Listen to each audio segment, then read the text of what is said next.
ఈ లేజర్తో కిడ్నీ స్టోన్స్ని పగలగొట్టచ్చా?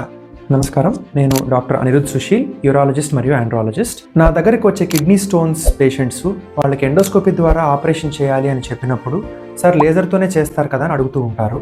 అసలు లేజర్ అంటే ఏంటి? లేజర్ అనే పదం ఒక యాక్రోనిమ్, అంటే సంక్షిప్త నామం అన్నమాట. దీని పూర్తి పేరు light amplification by stimulated emission of radiation. సింపుల్గా చెప్పాలనంటే ఒక కాంతి కిరణాన్ని బలోపేతం చేసి ఒక చోట ఫోకస్ చేయడం అన్నమాట. దీనివల్ల యూరాలజీలో కొన్ని ఉపయోగాలు ఉన్నాయి.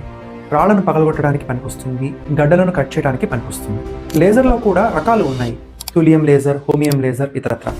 దేని లాభాలు నష్టాలు దానికి ఉన్నాయి. ఎండోస్కోప్తో రాళ్లను క్లియర్ చేయడానికి లేజర్ కాకుండా ఇతర పద్ధతులు కూడా అందుబాటులో ఉన్నాయి. ఇవి pneumatic lithotripsy, ultrasonic lithotripsy, basket extraction, ఇతరత్ర. ఎండోస్కోప్తో లోపలికి వెళ్ళినప్పుడు అక్కడున్న పరిస్థితిని బట్టి, అవసరాన్ని బట్టి చాలాసార్లు ఈ పద్ధతులన్నింటినీ కలిపి కూడా వాడుతూ ఉంటాము. ఇక్కడ మీరు గుర్తుపెట్టుకోవాల్సిన విషయం ఏమంటే, ప్రతి రాయికి లేజర్ సెట్ కాకపోవచ్చు. అంతేకాకుండా ఇతర పద్ధతులతో కూడా పెద్ద పెద్ద రాళ్లను కంప్లీట్గా క్లియర్ చేసిన సందర్భాలు చాలా ఉన్నాయి.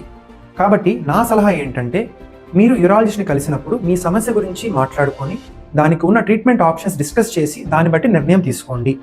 కిడ్నీ స్టోన్స్కి సంబంధించిన surgical treatment options and medical treatment options గురించి త్వరలో ఒక డీటెయిల్డ్ వీడియో తయారు చేస్తాను.